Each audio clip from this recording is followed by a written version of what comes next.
think I ended the first one. Is the first one ended? Okay. Okay. Sorry for those joining online now then. We have just connected, I believe. All you missed was just, sorry? We are live. Awesome. All you missed was just some slides about me yapping about how good Combinatorics is, but better maybe to see by example. Okay, so moving on with this, n factorial, as you hopefully are familiar with, is the number of ways to arrange n people within a line, is the interpretation you have.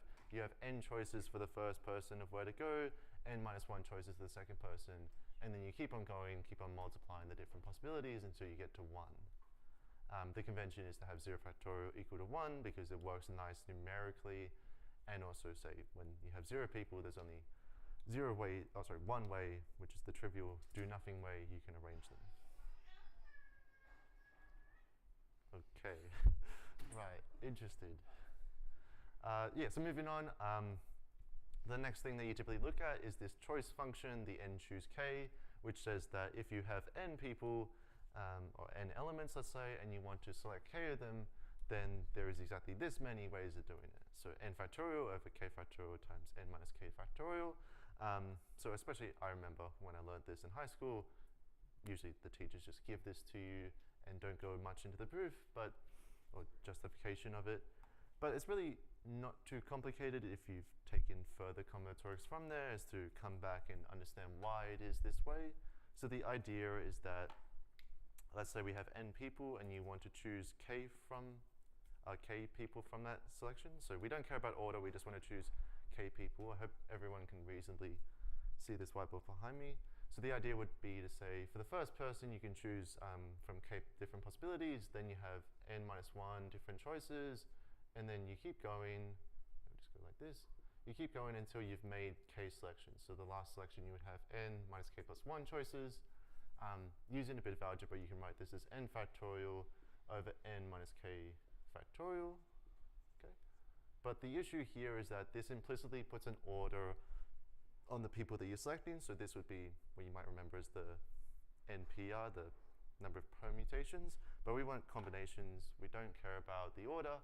So what we have to do is, and this will slightly relate to what we cover in Burnside's lemma later, we have to cancel out the double counting. So the double counting would be to say, for every single combination,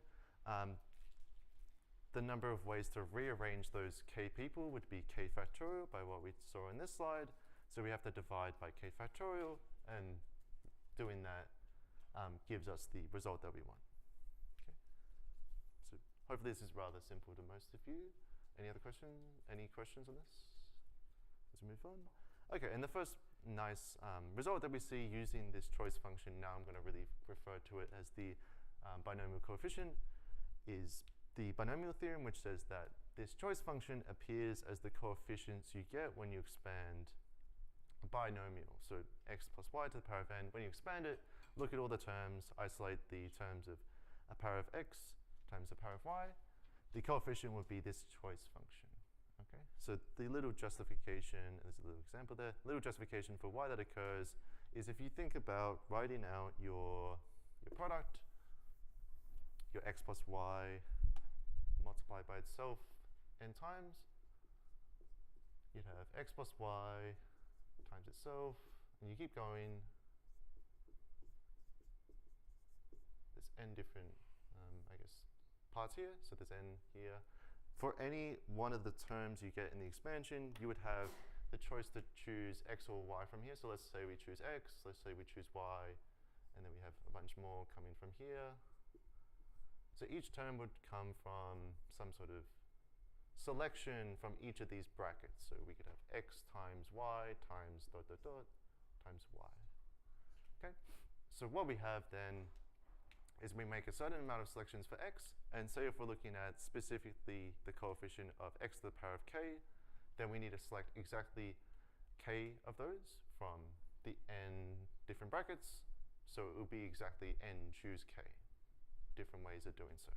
Okay, so it turns out relatively nice in that way. Any questions on this? Again, this should hopefully be mostly revision. Cool, awesome. Okay, now this is where it gets quite interesting. So I guess hard to motivate it. if you haven't seen Pascal's triangle yet. But if you were, for some reason, got bored and decided to put all the binomial coefficients into a triangle, for whatever reason, what you would notice is this is known as Pascal's triangle. So Pascal's triangle is defined with another property that we will show soon, or observe soon, that the binomial coefficients have, which is that in Pascal's triangle, let's look at this slide, I guess is better. If you look at any element in the triangle, so say that 10 that's highlighted in red, then it's the sum of the two elements above it in the triangle. So the little edge case you just have to take note of is if you're at, say, something at the side of the triangle, then you take this element that you suppose that's on the top right to be 0. So for instance, this 1 comes from that 1 and 0 here. So 1 plus 0, 0. But we observe in the case of the red highlighted element, that's 4 plus 6. Okay. And it turns out that the binomial coefficients exactly give this triangle, this Pascal's triangle, because algebraically you can verify that they have that result. In fact, I guess you could justify this. I don't believe we go into it in the slides or in the worksheet, but you can justify this identity by saying, and this comes to a concept of double counting we'll look at later. This is the number of ways to choose k people from a selection of n people on the right-hand side. On the left-hand side, we have two possibilities. The first is where suppose you look at any fixed element, so say element 1. This would be the case where you place element 1 into your set, so the selection you're choosing, and then you have k minus 1 left to choose. Otherwise, you don't place the person into the set. You have k possibilities to choose from still, but you have only n minus 1 items to choose from. So that's showing that combinatorics is nice because we have these 3 different now frameworks of thinking about these n choose k numbers in terms of Pascal's triangle, this counting method, and the original n choose k. Okay. Yeah. So any questions so far? Let's move on. We'll come into this later again in double counting, but we have this property that since we have this inherent symmetry that's quite obvious if you think about how we constructed Pascal's triangle, if we look at any row and we look at opposite sides of that row, we would have that the identity where we said in row n, we would have the kth element be the same as the n minus kth element, okay, in terms of n k being the index, n minus k being the index. So that's another classical result. Now this is where things get a bit more interesting. So we're going to present one of the first nice results from combinatorics, which is known as the hockey stick identity. So the way we're displaying this visually, hopefully you can see the blue and the red together make a hockey stick, or maybe I'm just seeing things. So the idea is that if you sum the elements in Pascal's triangle that are, I guess, parallel to an edge, so in this case we're going down from the top, 1, 3, 6, 10, and what that turns out to be is this little element, what happens when you go down to the right from where you ended. So that looks pretty nice. Let's talk about why that is true. So first of all, we can make another little observation. So we'll come back to this hockey stick. Another little observation to kind of reframe what an element in Pascal's triangle is, if you think about paths in Pascal's triangle. So let's look at this purple element, the 6 here. So the way I think about this is through dynamic programming, but if you haven't seen that before, don't worry. The idea is that the claim I'm going to make is that every single element in Pascal's triangle is the number of ways to walk to that element from the top. So the reason why that's true is because you can only arrive from this 6 here from either this 3 or this 3. So if you sum up those different possibilities, and those are disjoint possibilities because you can't come both from left and right, then you get the 3 plus 3, which is the 6. So that inherent way we define Pascal's triangle gives this property that is the number of paths from the top. Okay, so that's a nice property. Alternatively, you can view it from the fact, again, going back to the original, so we're looking at all the nice properties here, going back to the original interpretation, you go into row n, you have to make you have to make exactly k steps to the down right, yep, down right, to actually end up in the correct column. And then that would mean that you're selecting k from n choose k, because the total number of steps is n. So that's a nice way to interpret it. So again, there's this nice where you can think about all these three frameworks working together at once. So coming back to the hockey stick identity, the idea that we want to say is this kind of inductive method to look at it. So if you look at the path 1, 3, stopping at 6, then the hockey stick identity would say that the sum of those elements would be this 10. In fact, that's true. 1 plus 3 plus 6 is 10. Then if we add this other element, this 10 here, it just becomes the sum of these two, which is in fact, by the properties of Pascal's triangle, the 20. So another property of looking at paths in Pascal's triangle. So in total, the idea is that looking at paths in Pascal's triangle will give us a nice bunch of nice properties that you can, of course, like if you were to prove, you can prove this inductively, but that's quite boring. So you can prove it this way, a nice little visual proof. So the statement of the hockey stick identity is this. So let's have a quick use of that. Be a relatively simple example.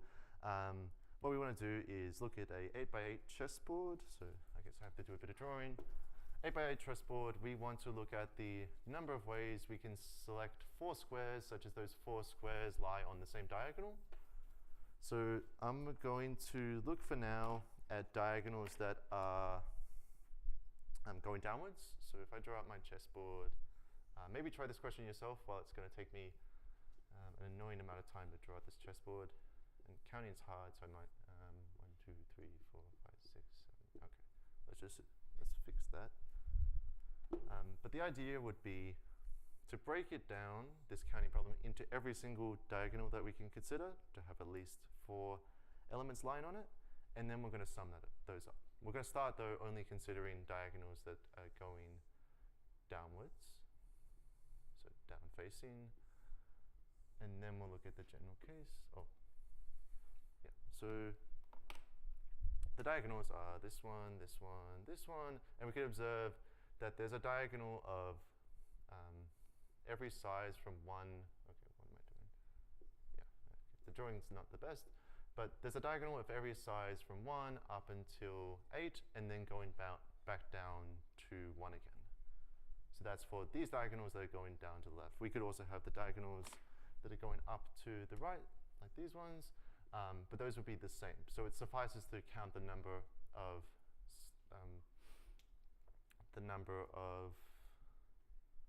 for a fixed diagonal, how many different 4 squares can I put in, sum those up, and then multiply by 2 for the other diagonal. So let's formalize.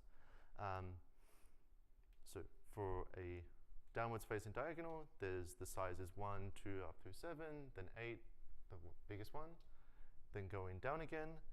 But we need to fit at least 4 squares within one of the diagonals, so we need it to be of size at least 4.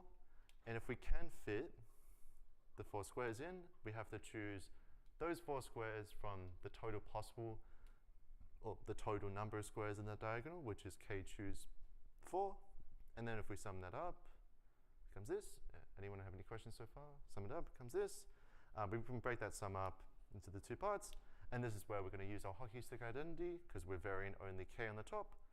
And so what it becomes is 9 choose 5 plus 8 choose 5. So you can calculate that. And as I said, accounting for downwards and upwards diagonals, you double that and you get your result. Okay. Go back a little bit. Does anyone want to take more notes on that or have any questions?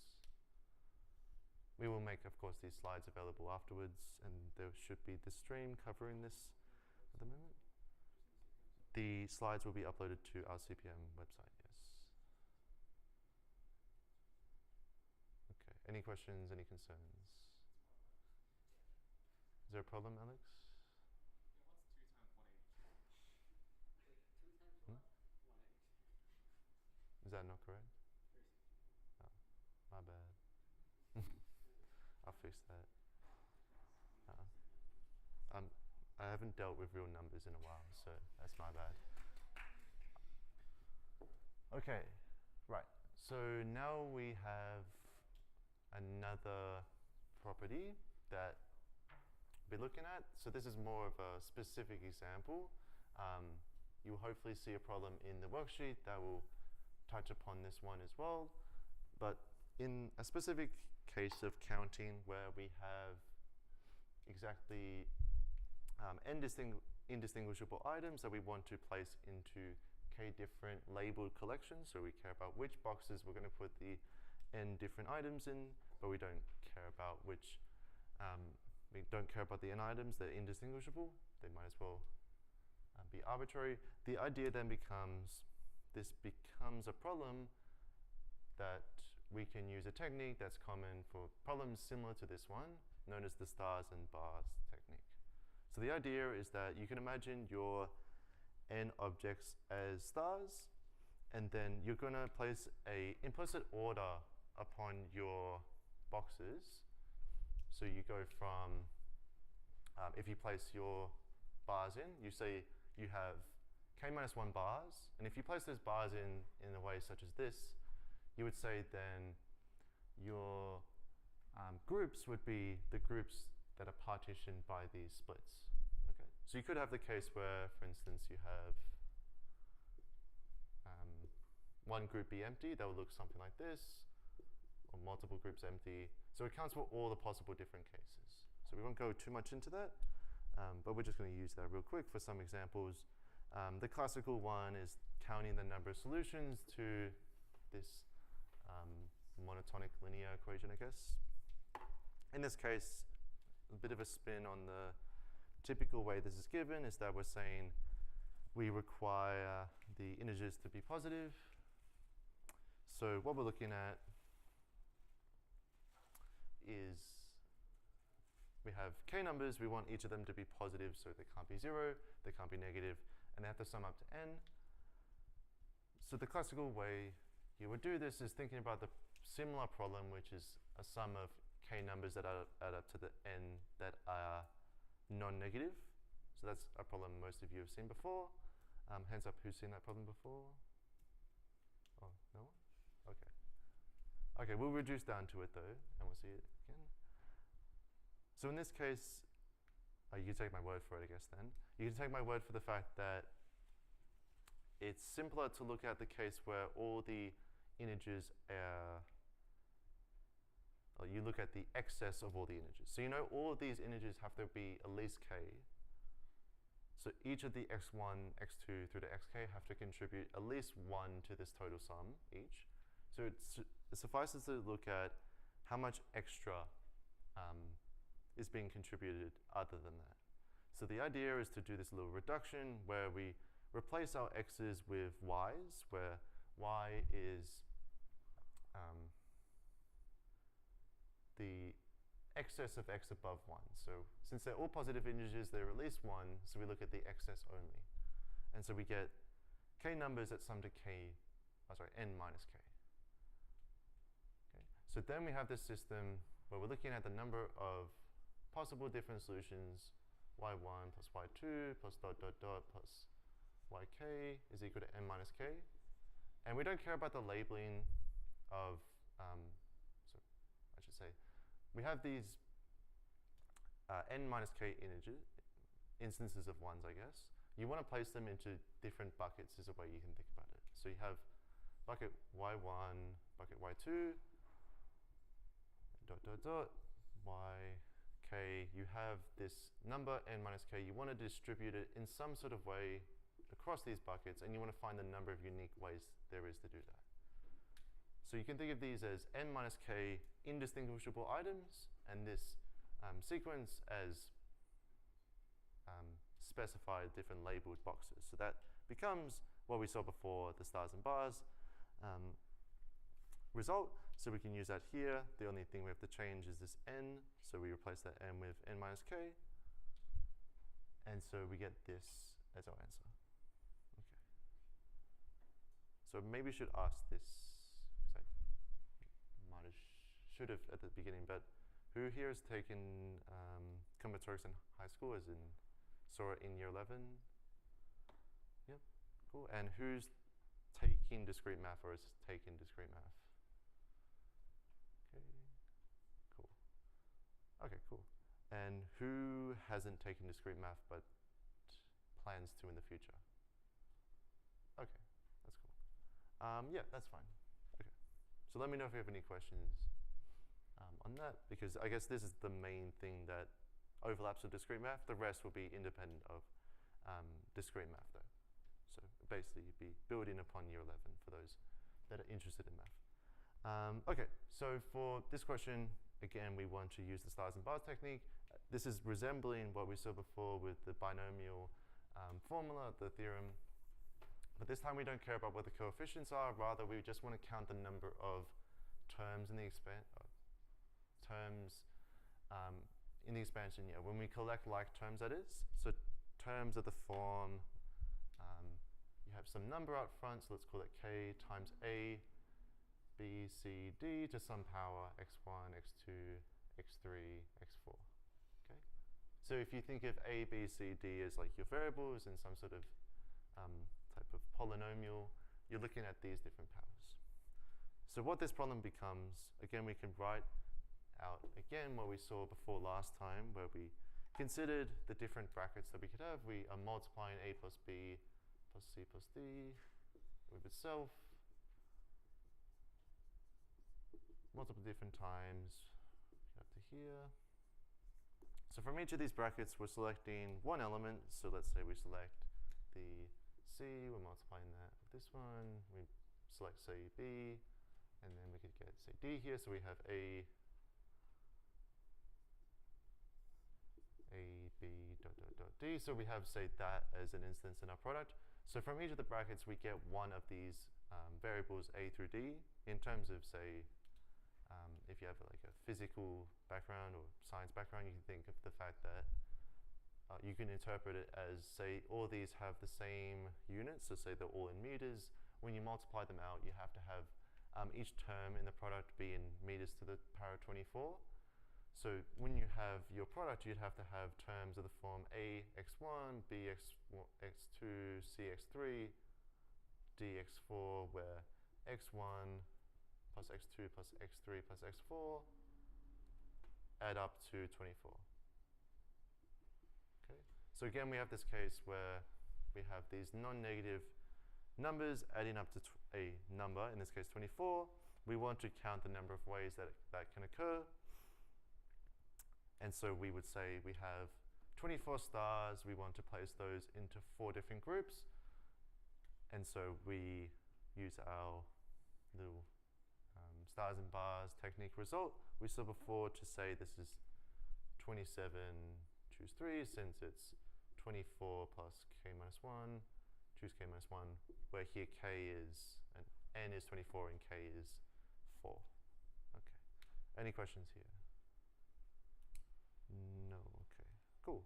So now we're getting into new content, or at least content that doesn't directly overlap typically with year 11 or discrete math. So this is meant for people who haven't seen it yet, I suppose, which should be exciting, I guess. We're going to be looking at, firstly, a relatively intuitive technique called double counting, which shows up a lot in more of the theory side of combinatorics, but is also quite nice in terms of trying to find alternative ways to break down problems and get clean results. But it is mostly used to prove identities within combinatorics, so a little bit mentioned in year 11 math. So the way that you do it is double counting refers to looking at a quantity, so maybe how many ways something can occur in 2 different interpretations, using combinatorical structures to count each of those, and then concluding that they're equal by the fact that they have to give the same count. Okay. So let's look at an example of that.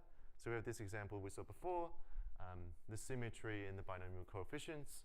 The reason for this symmetry is because we could say, instead of from n items, we choose k of them. We could also interpret it as from n items, since we have to choose exactly k of them, we are choosing n minus k of them, so the remaining items to not choose. That is, we're excluding n minus k items, which is equivalent to choosing n minus k items. In fact. Okay. So now we have a little bit more of a non-trivial one for those of you that haven't seen this result before. So this one is saying, kind of visually, if you think about it, we said before Pascal's triangle n choose k is in the kth row and the kth index, sorry, nth row and kth index column. So visually what this is saying is if you have your little Pascal's triangle and you take the kth layer, so say this layer, and you sum up the squares of all the elements in that layer, then that's equal to 2n choose n. Okay. So before I go into how to count this, does anyone have any ideas of what we should do? Okay, so maybe if I tell you then, suppose we have 2n people, and what we may want to do is find the number of ways we can make a committee of size n. Okay. Anyone tell me if any of these sides intuitively represent that already? Or can anyone tell me how we got one of the sides? Sorry? Yeah, yeah. So one on the far right comes from basically the definition. We say 2n people, we have to choose n in our committee, so that gives us a result on the right-hand side. So let's call that n1. For the left-hand side, it becomes a little less obvious. So what you could do is kind of put a little bit more flavor into these people. So suppose the n people is composed of n men and n women. So what we could say is break it down into the different cases of the number of men we could choose and the number of women that we could choose. So if we look at a case where we choose exactly k men,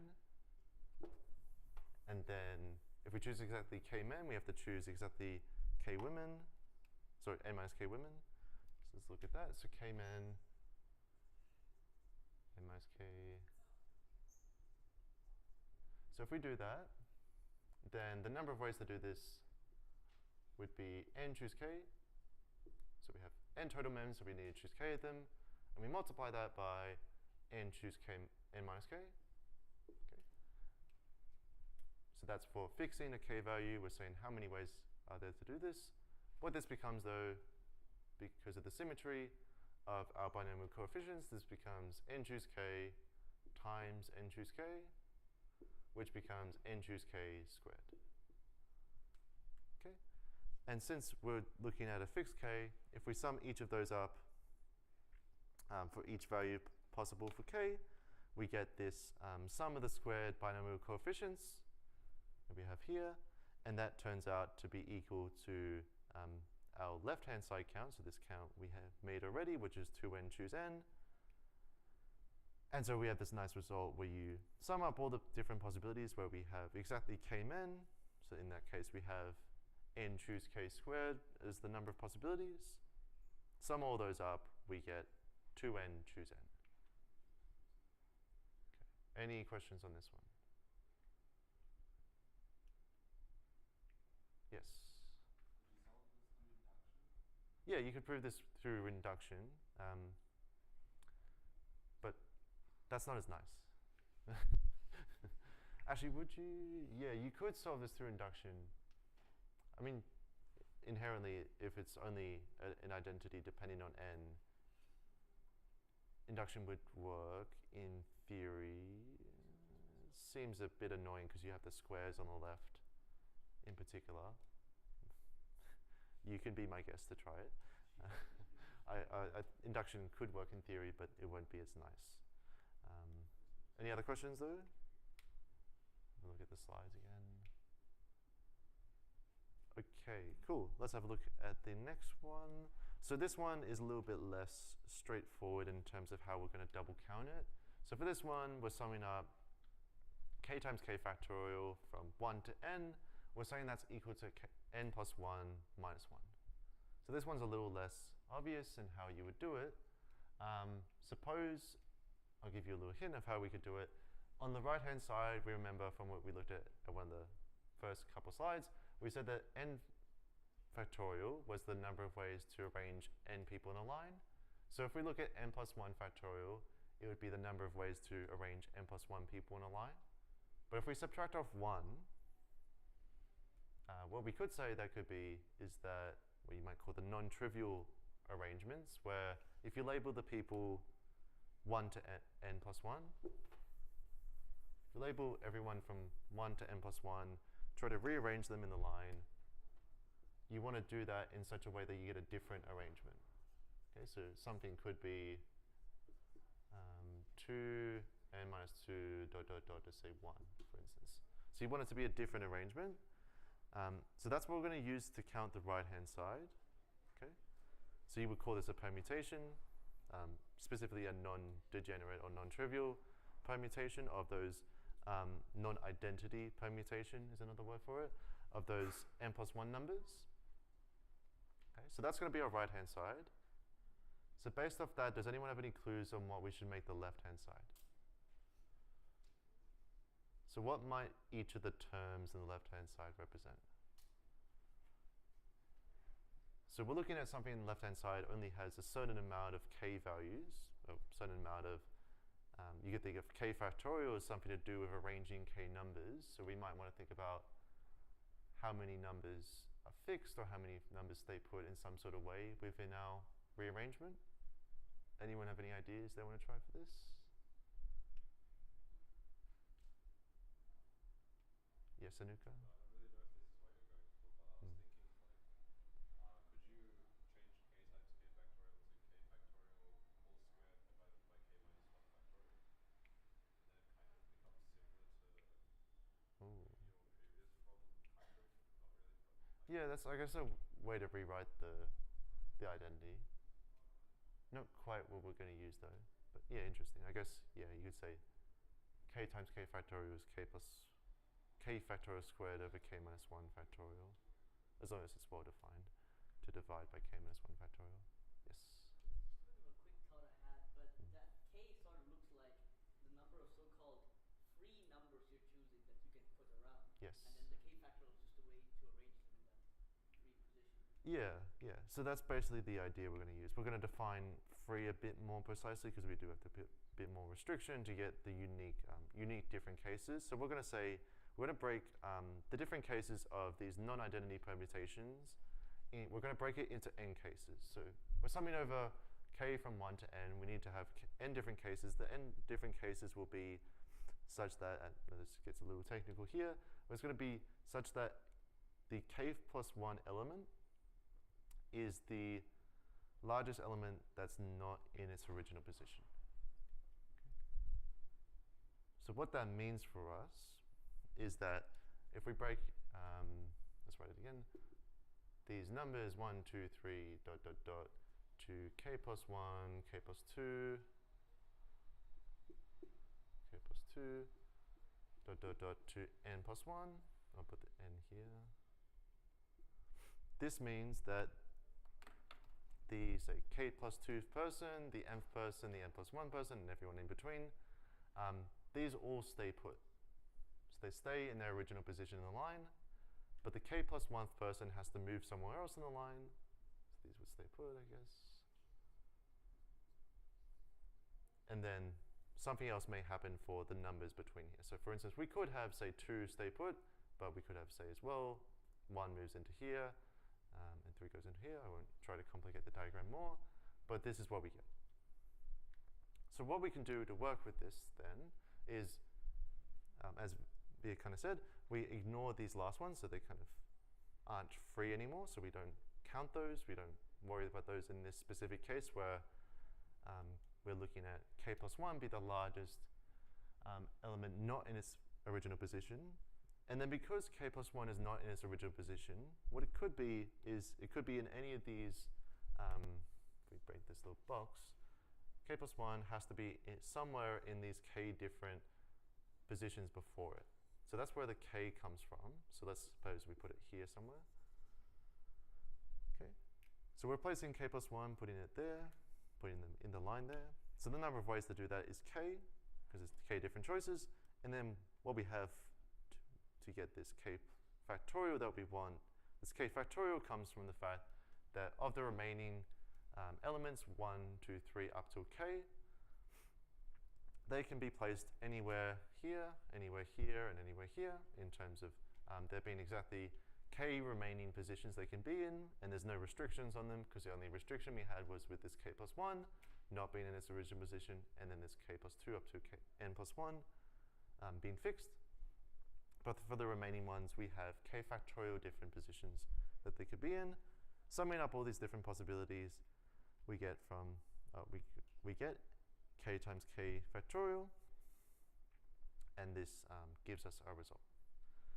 So the little edge case I guess we have to take care of is we define this, and this will help us understand it maybe a bit more. We define this as k plus 1 being the largest element not in its original position.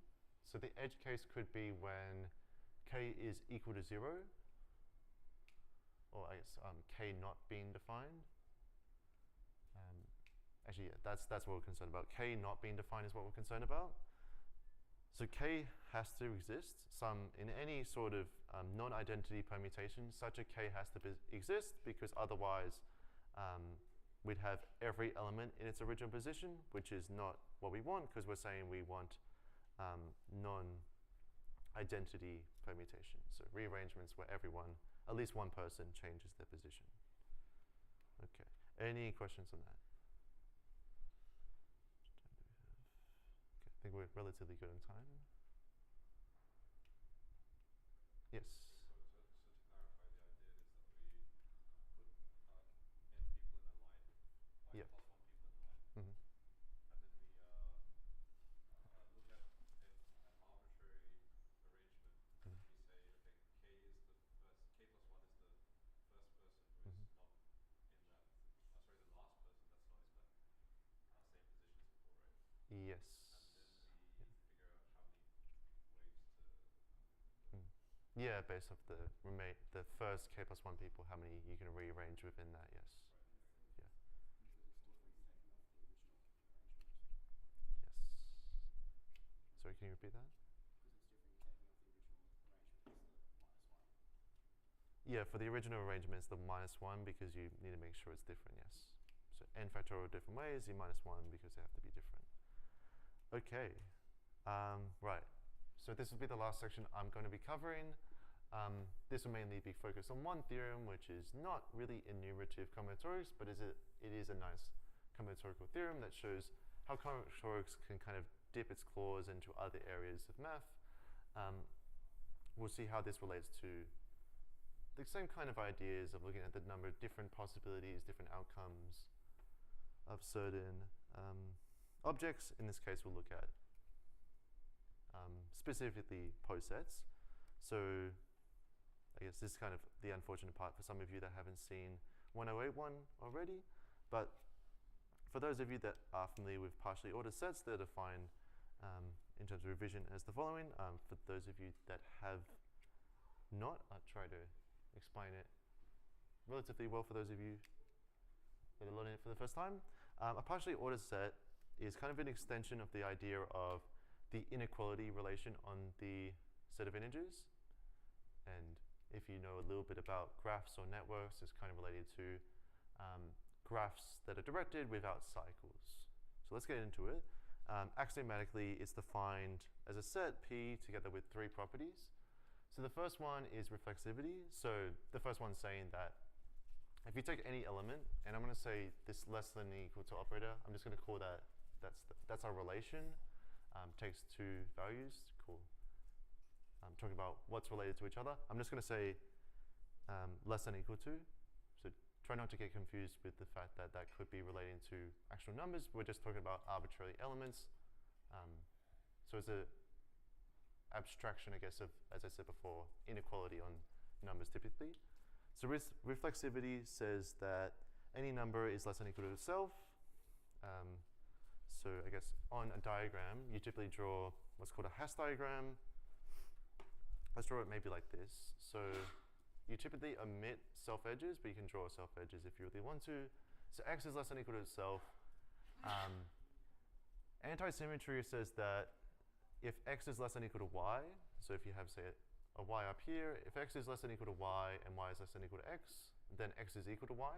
So that's to say we can orient our partial order such that all the arrows, say, go up. So you can think of having a maximum at the top. And then transitivity says that if x is less than or equal to y, and y is less than or equal to some z, then x is less than or equal to z as well. Okay. So right now, this type of diagram looks similar to what you would have seen with the normal inequality on the, say, the real numbers. It goes a bit more general than that because we could have a more interesting structure, and there'll be more examples on the next couple of slides. But there's a more interesting structures, such as if you have, say, elements x here, let's call this y, w, z. You could have something that looks like this, where, say, x is related to z, like this. So in this case, there's no relation, there's no arrows between x and y. We will say later that's called, that's what we would say when x and y are incomparable, because you can't say that x is greater than y, you can't say that y is greater than x. But you can say, for instance, y is less than w, y is less than z, and then also implicitly have y is less than z as well. So w is less than z, so implicitly y is less than z. So examples of partial orders that are quite nice. We'll go through about 6 of them. So the first one is divisibility, the divisibility relation. So we'll see an example on a later slide, going in more depth for this, but you would say that x is less than or equal to y here if x divides y. So for instance, 3 divides 6, so you say that 3 is less than or equal to 6. Okay. You could also say that, let's say, 2 is less than 14, and then 7 is less than 14. So 2 is less than or equal to 14, 7 is less than or equal to 14. But you can't say, because neither 2 divides 7 and 7 does not divide 2. So I'm writing this divide symbol with the little bar. So 2 does not divide 7, and 7 does not divide 2. So you cannot say that 2 is not less than or equal to 7, and 7 is not less than or equal to 2. So that's just a reminder that we're not using this as the less than or equal to sign. We're abstracting that away to make it a more general relation that satisfies the properties we talked about before. Okay. There's 2 other examples on the slide. Both are relating to the complex numbers. So you may remember, and say, for those of you that did extension 2 maths in high school, that your high school teacher might have said you can't compare complex numbers in the same way you do with the real numbers, and that's true for a sense, but we can put a partial order on them. For instance, the first one says that, let's say, for complex numbers z and w, and please let me know if you have any questions about this. For complex numbers z and w, we would say that z is less than or equal to w if one of 2 things happen. So if we have z here, let's draw this little line. So this is the complex plane. So we have real z, imaginary z. If w is here, then z is less than or equal to w. If w is here, then z is less than or equal to w. But if w is here, let's call this a different letter, let's say u, then in fact that's not true. In this case, u is less than or equal to z. So what's happening with that second partial order is that you're saying if you have an element with a greater real value, then it's greater than the smaller one, the smaller real value. So you're using, I guess, as your primary, what you might call a key, primary key that you're comparing by to be the real value.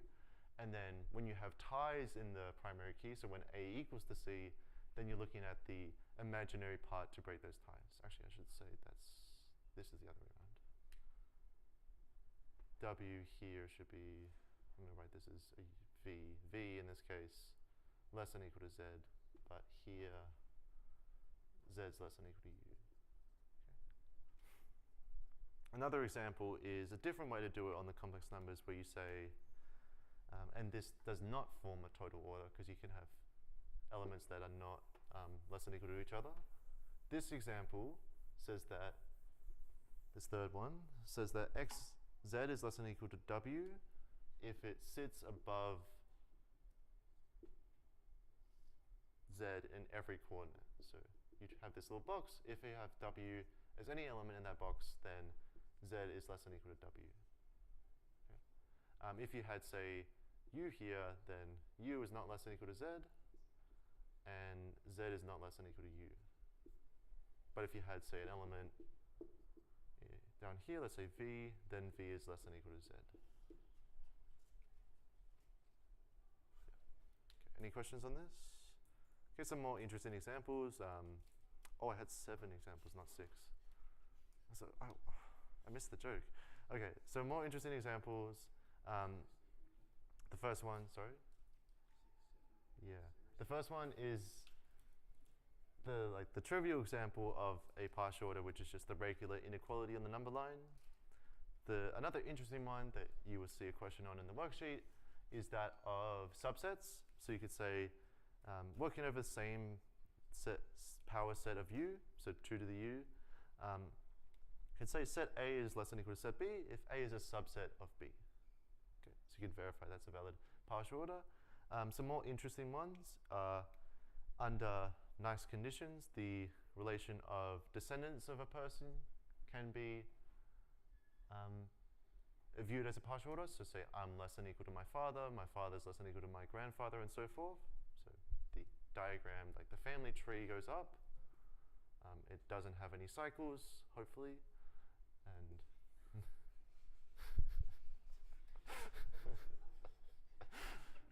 And yeah, it forms a partial order like that in that tree way. Yeah. And the last example kind of spinning off from that is that of a directed acyclic graph. For those of you that are familiar with computer science or graph theory, the reachability relation is a partial order, forms a partial order. Okay, so some more terms that we need this term called comparability. So you would say that 2 elements are comparable if any one is less than or equal to the other. So A and B are comparable if A is less than or equal to B, or B is less than or equal to A. Okay, so maybe let's get a diagram up for that. And relating to that definition is this concept of a chain and this concept of an anti-chain. So maybe get an example, simple example, and then we'll move on to a better example later. If we have this simple partial order, Z, W, and U and V, my favorite letters, then we would say that Z is less than or equal to U, less than or equal to V. So the set Z, U, V is a chain. Okay. We could also say that the set Z, V is a chain, because you just, Z is also less than or equal to V by this transitivity.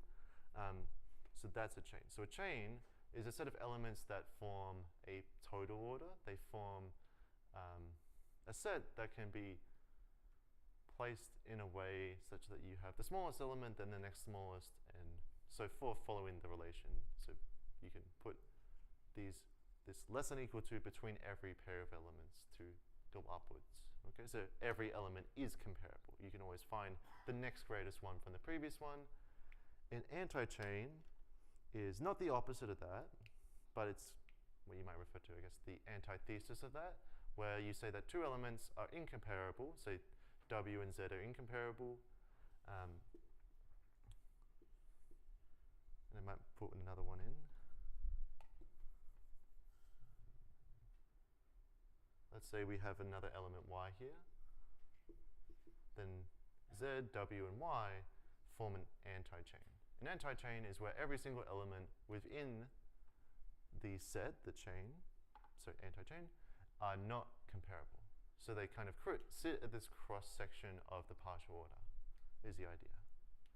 Any questions on this? We'll see an example on the next slide, but any questions? Cool. So let's look at this example. I said before that this set of integers forms a partial order under divisibility. So I might draw up this diagram because we can use it for the next slide. So we have the numbers 3, 7, 10. This is quite a classical one. So all these numbers, we could draw 60 at the top, 60 and 40 at the top. So 60 and 40, neither of them divide each other, but they 60, for instance, is divisible by 30, and then we have what? We have 10. 10 divides both of them. Oh, and 10 also divides 30, so we can place that down here. I guess I could just place it there. Yeah, like that. What else do I have? I have 3 and 2. So 3 I can place here, and then 2 place here. Okay. I might want to add something else. I could add, say, 15. Oh no, 15 is not the best. Let's add 5 maybe. Yeah, let's add 5 here. If we added another element, let's say 5. So you could extend the partial order like this and add more elements in. So an example of what a chain could be this 2, 10, 30, then 60. So that's a chain. You can kind of visualize it like this. Like so. You could also say that as well, 60, 10, 2 is also a chain.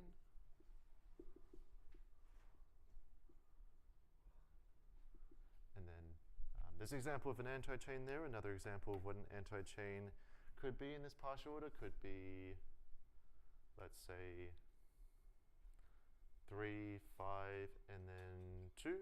So 3, 5, 2 are both all prime. Neither of them divide each other.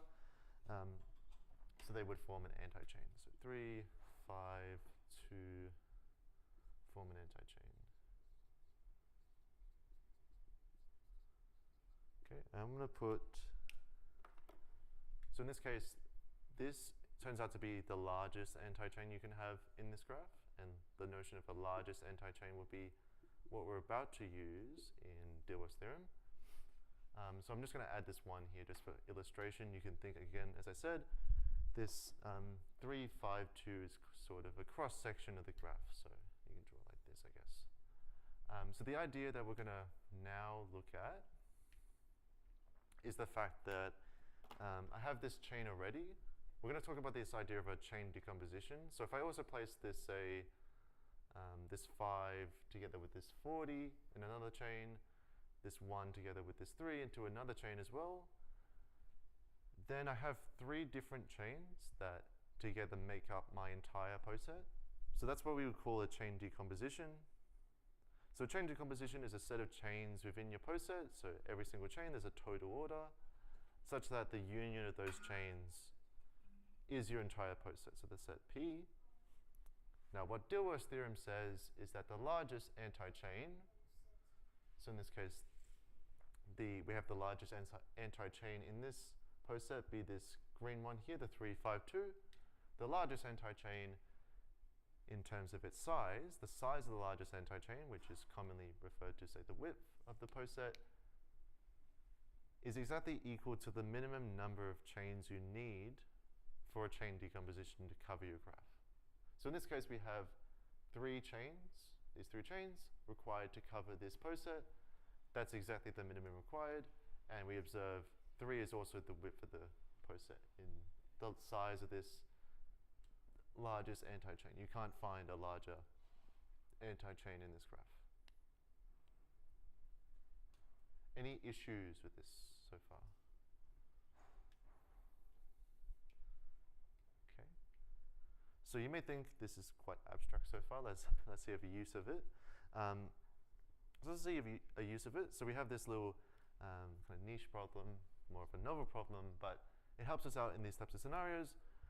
What we're going to use basically with this one and the next one is essentially just applying Dilworth's theorem together with the pigeonhole principle, but there are a number of different other examples of Dilworth's theorem. I believe we put a slightly different one in the problem sheet if you want to have a look.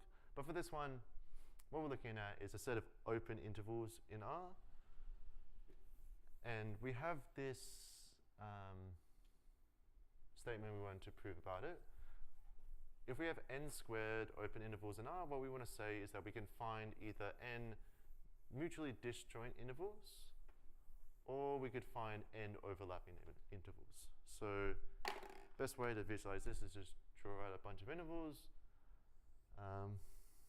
What's someone's favorite square number? Oh no. I don't have time to draw 49, but I can draw maybe 9. You do 13 squared. I got you. I can, I'll try my best. Okay, let's draw 9. So 5, 6, number I'm not mentioning.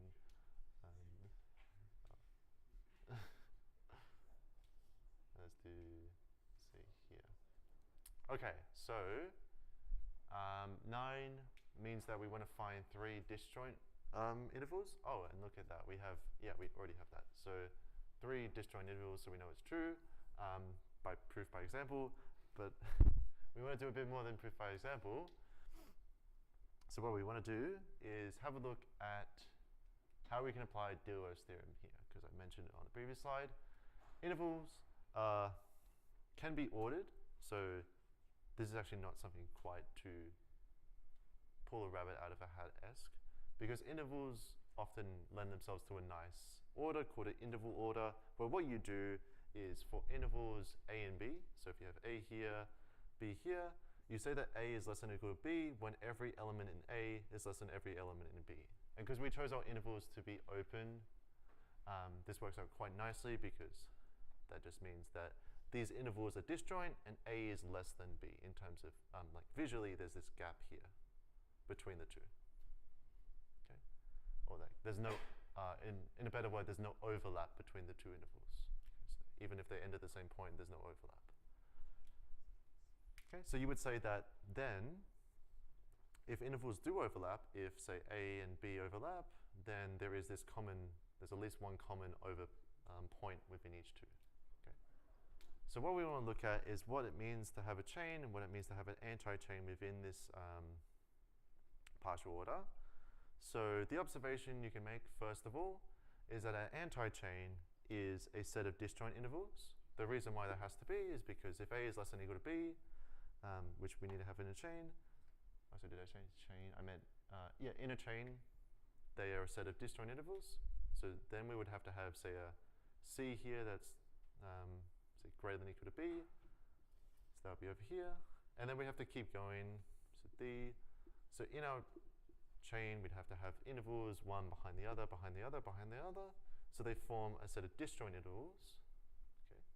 So with that formulation, so given we're framing it that way, saying that a chain of size n corresponds to a set of n disjoint intervals, we could also, this kind of resembles now how we're going to apply Dilworth's theorem, we can also think of what a anti-chain would be. So an anti-chain would be every element is pairwise non-comparable.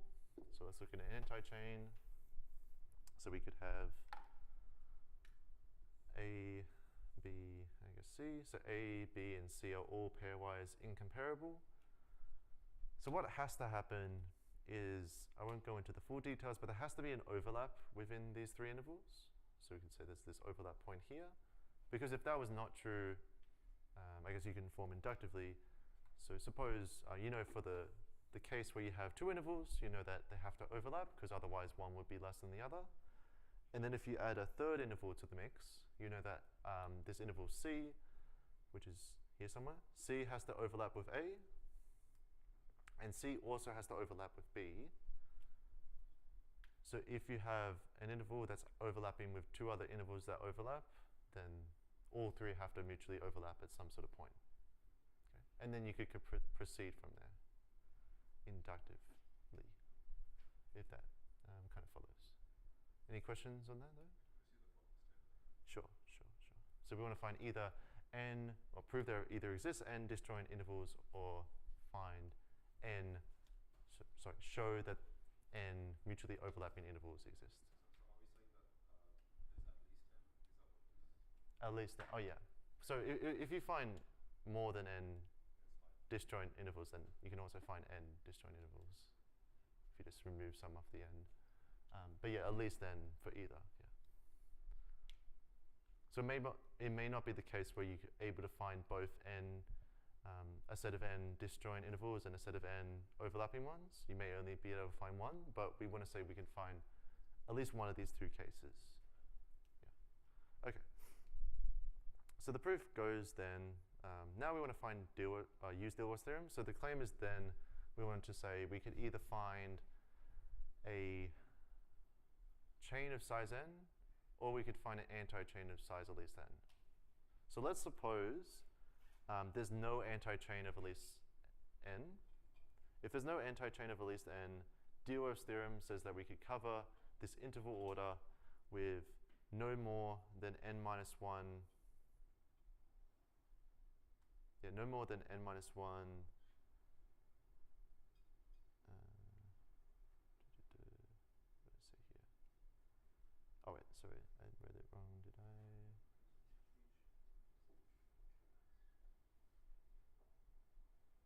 I? I guess it doesn't really matter. So suppose we can not find n pairwise disjoint intervals, then we could say that the width of the post set, the maximum size anti-chain, is no more than n.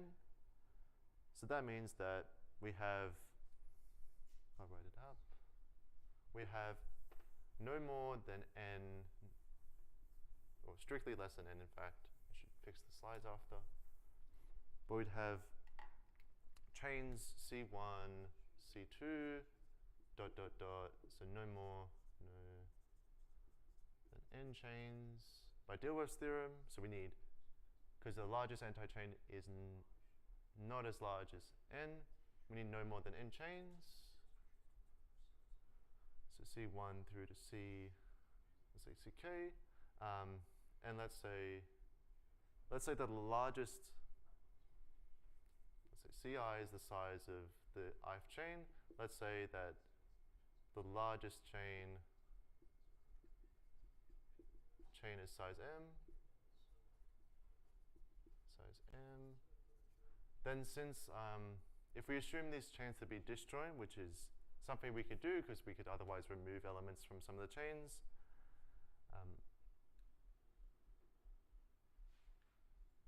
if this is true, we are able to cover the graph with these k chains. We require, we look at the largest chain that has to have size m, so we have to say that at the very least, m times k has to be at least the number of intervals that we have. In this case, and k is at most, let's say, k is at most n. Okay. So that says that m times n is greater than or equal to n squared. So m is the size of the largest chain that we use in our chain decomposition. But that says that the size of the largest chain we have to use in the chain decomposition is at least n. And so we have to have a chain of size at least n. And if we have a chain of size at least n, then that corresponds to n overlapping intervals. Okay. Any issues on this?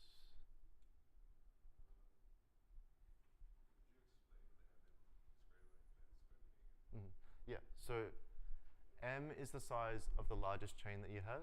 You're assuming your chains are disjoint, so the chains are a number of different sets. There's at most n of those sets, and those sets, they cover the whole graph. So across the sets, there's n squared elements. The largest set is of size m. So m times n, the number of sets, times the largest size set, has to be at least the total number of elements in that partition.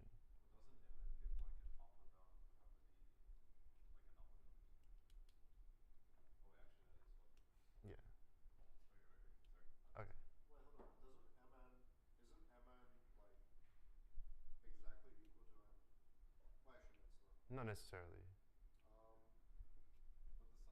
Because you could have chains of different size. The size of each interval should add up to n squared. Yeah, size of each chain should add up to n squared. The size of the largest chain is m. Yeah. Wait, what is? Oh yeah, okay. So there's n chains. So if you take every chain to have the maximum number of elements any chain could have, adding those up should be at least the number of elements in total, which is n squared. Oh yeah, I guess. Yeah. Okay. Any other questions on this? Yeah. So the classical way this is typically said is that instead of n squared and n, it's usually n and square root n. I'll just fix up the slides afterwards, because in this case, if you're supposing, I guess I made a little mistake on the slides. If you're supposing there are not n pairwise disjoint intervals. I guess here when you say mn, you could say m times n minus 1, in fact, because you have at most n minus 1 chains. It doesn't really matter because it gives the same result though. Okay, cool. Last question from me before I hand it over to Burnside is this one here. So this one, we have a sequence of rs plus 1 numbers, so real numbers. What we want to show is that, again, there's this kind of dual statement where we could either find an increasing sequence of length r plus 1 or a decreasing sequence of length s plus 1. So we're going to do the same thing we did before and put a little partial order onto this. In this case, we're going to use the set to be the set of elements in this sequence, so S1 through to A1 through to AR plus RS plus 1. So we can kind of visualize, say, A1, A2, let's do some more, A3, A4, dot, dot, dot. If we have these elements like so,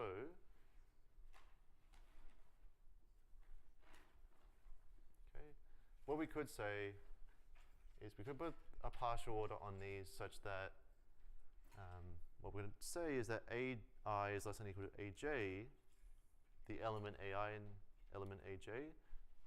They're less than or equal to each other if we have I is less than or equal to J, so we're looking at ordering in increase in order of I, so we're looking left to right in our diagram, and AI is less than or equal to AJ in terms of its value. So in this case, A2 is less than or equal to A4, so we write A2 is less than or equal to A4, but for instance, it's not true that A2 is less than or equal to A3, so A2 is not less than or equal to A3. Neither is it true that A3 is less than or equal to A2, because you have to order from I to J, so increase in order. A2. So that's going to form our partial order here. You can again verify if you want that this is a valid partial order. Okay. So what we're going to do from here is again interpret what it means for us to have a chain and interpret what it means for us to have an anti-chain. So maybe looking at this diagram maybe for a little bit, can anyone tell me what a chain in this partial order would be? Yes. Yes, that's right. An increasing subsequence would be a chain. That's right, because you can, I guess, infer, say, this example, increasing subsequence is a chain. What about, if we think about what it means for elements to be comparable, it means that we have a case like this where the one that comes first is strictly greater than the one that comes second. So can anyone then tell me what a anti-chain would be in this partial order? Yes, strictly decreasing. So the little technicalities that you need. An anti-chain is strictly decreasing. Chain is just non-decreasing. Yeah, but yeah. So say, for instance, if we had another one here, say A6, so A1, A3, A6 is an anti-chain. Yeah. So we're going to make the same argument as before. You can obviously now that we want to prove then there is at least there is either a chain of size r plus 1 or an anti-chain of size s plus 1. Yep, as we said. So the way we're going to do that, we do it same as before. Suppose there is no increasing sequence of length r plus 1. So that means, oh, I guess there's a little typo there.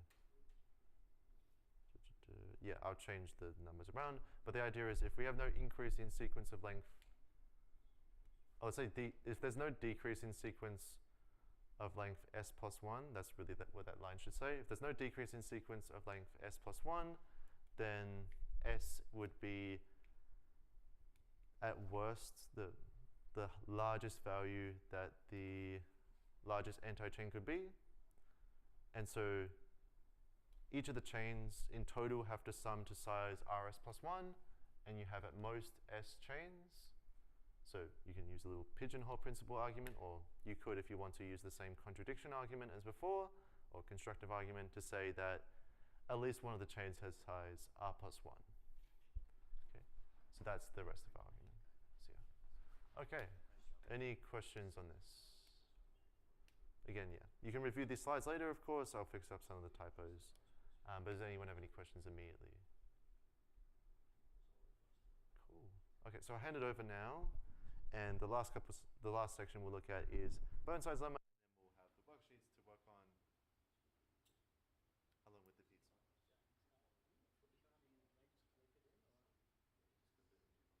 Okay. Sorry, I'll just turn it off. Wait, actually, there's a class at 1800 here? Try to keep it under 20 minutes. Yep, under 20 minutes. Sure. Thanks for listening.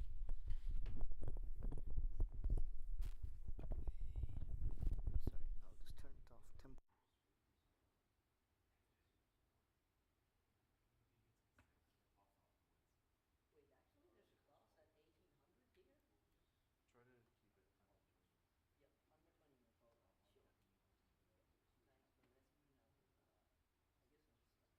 Brendan. Hope everyone's hyped about Burnside lemma. This is one of the most useful lemmas you'll see in competitive maths, at least. Just a side tangent. This was not found by Burnside. He quoted it a lot. It was actually first discovered by Cauchy and Frobenius. Yeah. So the main thing about Burnside lemma is, say you have an object that you can rotate or reflect. If you just look at the general uniqueness, I'll give an example. Let's just say a pen with, like, two different colors, blue, red, or red and blue. I mean, ultimately these two would look identical, right? If you ignore the fact that one color is on the other side that's different from the other on that side. So the main thing about this is basically this lemma tells you the number of ways to count unique combinations of, well, it doesn't actually have to be objects that are colored. You could even use it in graph theory, but the number of ways of counting unique combinations. So basically our so-called size of G. G is the set of transformations we can make on any object, rotate, reflect, anything. So first we count the number of permutations, especially the ones that are the same, and then we divide by the size of G to get the number of unique permutations. This comes a lot in coloring questions.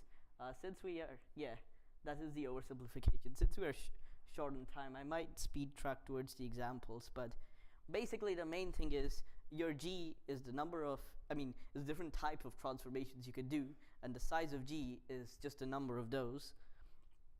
And then the sum of permutation of G is just counting the number of ways you can get combinations, especially duplicates under these transformations. So your transformations could be do nothing, you count that, say rotation, you count all the symmetries you get which make duplicates, and then you just do that, and it's, well, tasty.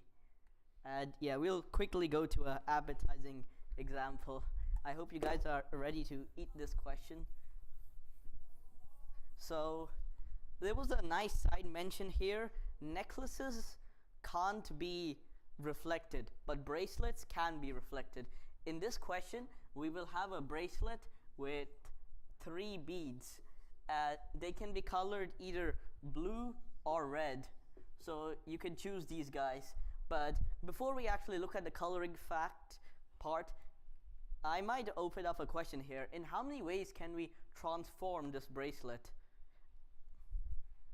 If anyone has any idea. So we can only rotate it? No, you can also reflect it. 6 then? I did count it right now, but I think it should be about 6. Basically, you can either do nothing, so rotate by 0 beads. You could rotate it by 1 bead, 2 bead, or you could rotate it by that and then reflect. So yes, you are right. It is indeed 6 times. So that is the thing. It is indeed 6 times. And now let's think about in how many ways can we color it against all of these transformations. Like if we rotate nothing, you guys would remember just by simple counting, that'd be just 2 times 2 times 2 equaling 8 ways to color it. And after that, if you look at rotation by 1, this is where we need to think about when is it the same when we rotate it. Because if you have something like red, blue, blue, and you rotate it once, that becomes blue, red, blue, blue, red in one direction. And that is not the same. So thinking about that fact, I'll probably also, yes, so that was 6. Yeah, I'll go to the next part. So thinking about that fact, the only way you can have this be the same is if it's all blue or all red. So there's only 2 ways. And now in terms of, rotating by 2 beads, would you guys like to think about how that would happen? When is it that they would all be the same?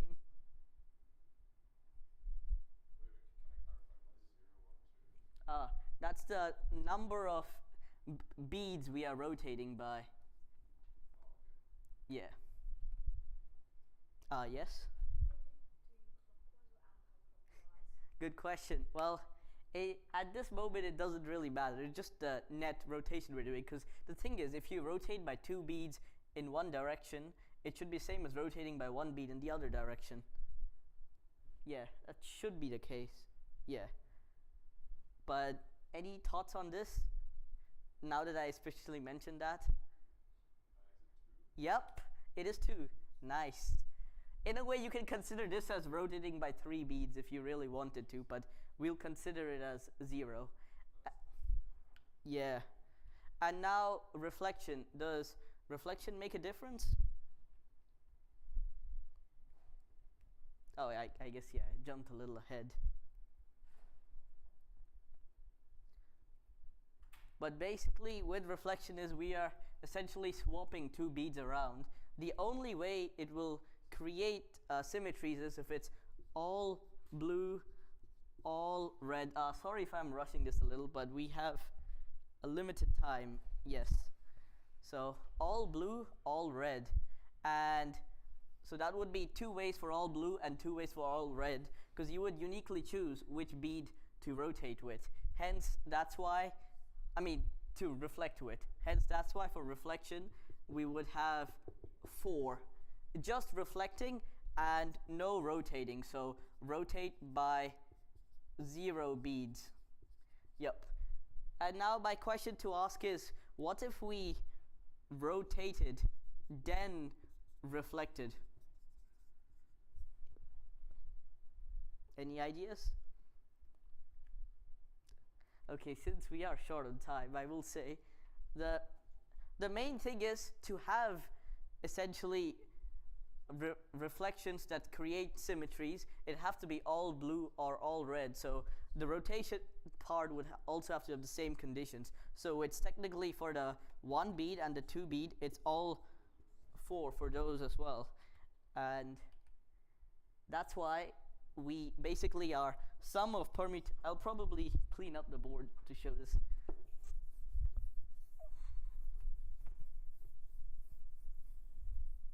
But basically that's why our sum of permutations of G is actually 8 plus 2 plus 2 plus 4 plus 4 plus 4, which should sum up to,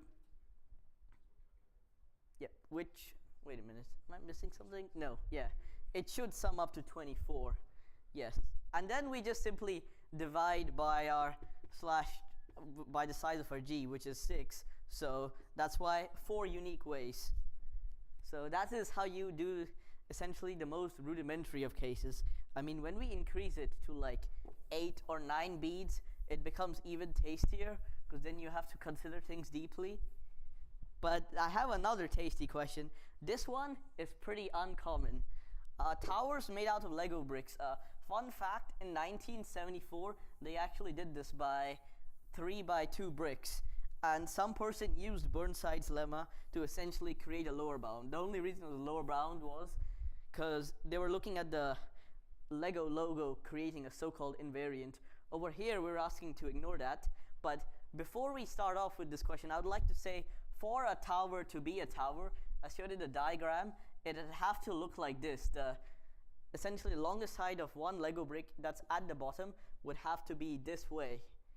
And now we should think about essentially because of this, what sort of transformations can we actually pull on this? Remember that it has to be a tower that looks upright, just like that guy. So any ideas on what sort of transformations we can do?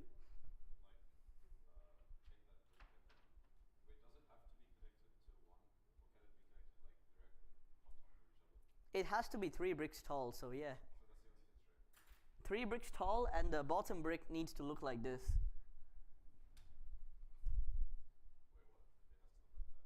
Okay, sorry, my drawing's bad. But basically, the longest side of the bottom brick needs to be facing you for it to be a valid tower. Yeah. For 2 bricks stacked on top of each other, isn't there only like 3 ways you can have them uniquely? So like basically the placement of the bottom brick doesn't actually matter, right? Yeah. It just matters that you can have the top brick look like this, or like this, right? And those are unique. I mean, I had counted 7 technically, but interesting because the thing is, like, without considering any rotation, I saw this case, that's 2, this case, that's 4, this case, that's 6, and this guy, without considering any rotation. Sorry, 7, I mean, yeah. Yeah. Oh, sorry. Yeah. There's also the case where it's like falling on top of the other, and you consider that. But aren't some of those equal to each other? Like. Yes. Yeah. Like. They are indeed equal. That and that. That's one of the reasons why we think of using Burnside lemma. But yeah, so this is actually 7, and if uniqueness aside, if you were to do 3 bricks, that'd be 2 stackings, right? 2 stackings, because 3 brick tall tower. So uniqueness aside, we'd have 7 squared as our combinations for no rotation.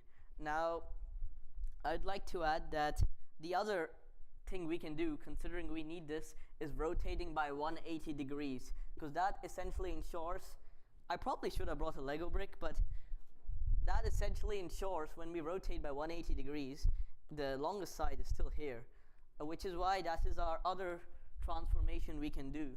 So the size of our G actually equals to 2. But now when we consider the 180 degrees case, this should be pretty chill. Which ones do you guys think actually create symmetries? Like if you rotate a tower, what do you call it, 180 degrees, like over here, this way. So like across the XY plane, yeah. Any ideas? Yes, you got it, Eduka. It's the, well, we did discuss this, and it's this case, literally. So that makes our permutation G against these 2 rotations to be 49 plus 1, which equals to 50. And hence the total ways by this method is literally 50 divided by the size of our set G, which is 25. So that is the way with this question. Just note for the fact that this was a simplification of such questions. Normally, the more harder questions will actually not care about the longest brick. I mean, the longest size of the brick facing towards you, and they will deal with more complicated bricks. There's even some nice papers on it. I think they were published like 10, 15 years ago, yeah. And I'll give it to Brendan now. But I hope everyone enjoyed that.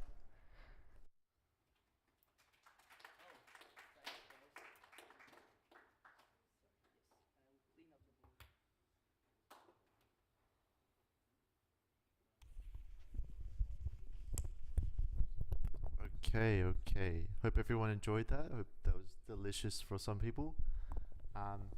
So please scan our feedback form if you have opinions. So it's good for us to know what type of audience we should cater more to in future events. You can also let us know after, I guess, this period now. What we do have now is some worksheets for you to work on based off questions similar to those we presented. Some on Dilworth's theorem, some on Burnside's lemma, and some on the double counting and basic combinatorical techniques. So have a go with those. You can collect them up here. And what I'm sure you're eyeing out is the pizza, so we have that now. Yes, so if you want the pizza, you have to attend. Oh, sorry. Okay, my bad. Attend as well, please fill it out. And please come to future math events. We'll have more workshops later in the term. Brendan, would you have more pizza? What? Will you have more pizza? At the future events? Of course. It's proportional to attendance. Okay, I'm going to leave I'm going to leave next to the pizza the workshop worksheets, because I know that's where you want to collect more than the pizza. Or for you. If you have questions for us, let us know as well. Sure, boss.